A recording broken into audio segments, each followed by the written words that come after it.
Olá, tudo bem? Aqui quem está falando é Rodson Andrade e hoje eu vou trazer uma mensagem que começa em Salmo 2, versículos 1 a 3 e diz o seguinte: Por que se enfurecem os gentios e os povos imaginam coisas vãs?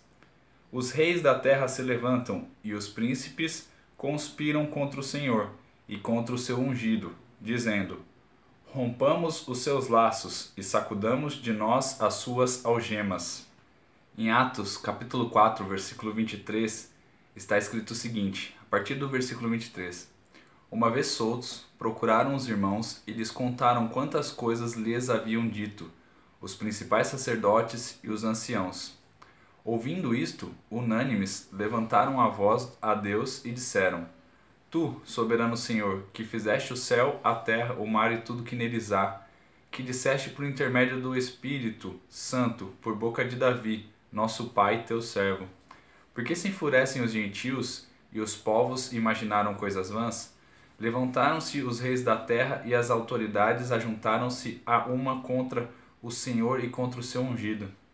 Porque verdadeiramente se ajuntaram nesta cidade contra o seu santo servo Jesus, ao qual ungiste, Herodes e Pôncio Pilatos, com gentios e gente de Israel, para fazerem tudo o que a tua mão e o teu propósito predeterminaram.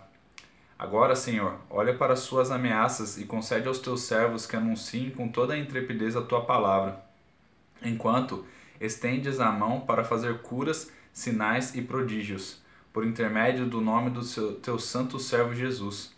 Tendo eles orado, tremeu o lugar onde estavam reunidos. Todos ficaram cheios do Espírito Santo e com intrepidez anunciavam a palavra de Deus. Essa passagem aqui, irmãos, é de Atos capítulo 4, do 23 ao 31, e até mesmo Atos, no capítulo 4, bem no comecinho, fala que os apóstolos, Pedro, João, estavam pregando o evangelho de Jesus Cristo para a multidão em Israel, em Jerusalém. E aí eles começaram a ter muita perseguição por parte de Herodes e de Pôncio Pilatos e dos romanos, e de todo o povo que estava contra os cristãos. E eles começaram a sofrer perseguições de mentiras e calúnias contra eles, calúnias e difamação contra eles. As pessoas começaram a falar dos cristãos de uma maneira mentirosa, difamando o cristianismo, destruindo o cristianismo. E aí aqui nós vemos nessa mensagem que os apóstolos se reuniram com as pessoas, com os outros discípulos e oraram para que Deus pudesse dar, através do Espírito Santo, coragem e intrepidez para falar com mais força do Evangelho de Jesus Cristo. E olhando para essa situação que nós estamos vivendo agora no Brasil e em todas as outras nações, em todas as outras regiões, nós vemos que nós também precisamos fazer essa oração. Nós precisamos de coragem e intrepidez, ousadia para falarmos do Evangelho de Jesus Cristo para as pessoas. Nós vemos que na Coreia do Norte o Evangelho de Jesus Cristo não pode ser pregado porque senão as pessoas são presas. Em alguns países da África existe a perseguição contra cristãos e ninguém pode estar falando sobre o Evangelho de Jesus Cristo porque senão já existe ato terrorista contra essas pessoas. Então nós vemos a perseguição de todas as formas hoje nas nações ao redor do mundo contra os cristãos, sejam elas de forma física, espiritual, moral. As pessoas estão se voltando contra os cristãos em todos os lugares do mundo. E no Brasil não é diferente. Nós estamos vendo que as pessoas estão perseguindo os cristãos de uma maneira intelectual, de uma maneira moral, de uma maneira que, graças a Deus, não é física por enquanto, né? A gente não sabe até onde isso pode chegar, mas se você fala qualquer coisa, se você é contra, se você demonstra os seus valores, se você demonstra aquilo que você acredita, as pessoas te taxam de burro, as pessoas começam a falar que você é intolerante, as pessoas começam a falar de todas as coisas e começam a levantar todas as bandeiras contra os cristãos. e a gente não pode mais falar nada, a gente não pode ter a nossa própria opinião, que senão a gente já é taxado de alguma coisa. E isso acaba nos perseguindo de uma certa maneira, que nós acabamos nos tornando e ficando um pouco calados com relação à nossa opinião, com relação aos nossos valores, e muitas vezes, para não entrar numa discussão, a gente acaba se calando ou acaba se envergonhando do Evangelho, como se fosse uma vergonha, como se fosse um motivo de vergonha.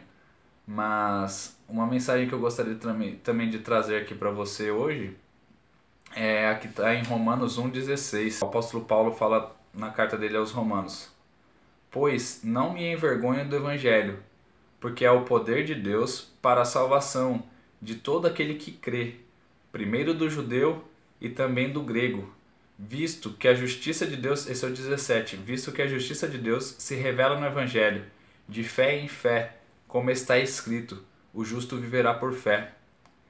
Então, o apóstolo Paulo também sofreu por muitas perseguições. Engraçado a história de Paulo, que no começo ele que perseguia os cristãos, mas Deus transformou a vida dele completamente e ele se tornou um homem de fé em Jesus Cristo. Ele começou a acreditar em Jesus Cristo, foi preso, sofreu perseguições, mas ele não se envergonhou do Evangelho. Ele não se envergonhou de pregar aquilo que ele acreditava como a própria vida dele. Então, que essa mensagem possa ser encorajadora para todos nós, para que nós não nos envergonhemos do Evangelho, que nós tenhamos sempre o orgulho de falar do Evangelho, de pregar sobre Jesus Cristo, porque Jesus Cristo é a salvação do mundo. Jesus Cristo veio para nos salvar dos nossos pecados, dos nossos delitos, e é um motivo de orgulho, é um motivo de... não porque somos melhores do que alguém, não, mas é um motivo realmente de orgulho, porque a gente está pregando sobre uma salvação, sobre uma vida eterna, sobre uma vida além dessa daqui que nós vivemos, e uma vida plena também aqui onde nós vivemos.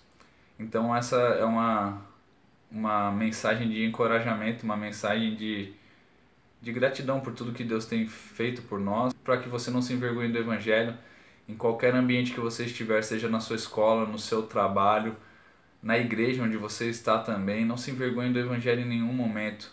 Sempre busque orar, ore pelas pessoas, fale do amor de Jesus Cristo para as pessoas. Não se envergonhe, porque Jesus Cristo morreu por nós, Jesus Cristo é verdadeiro e Jesus Cristo ainda vive.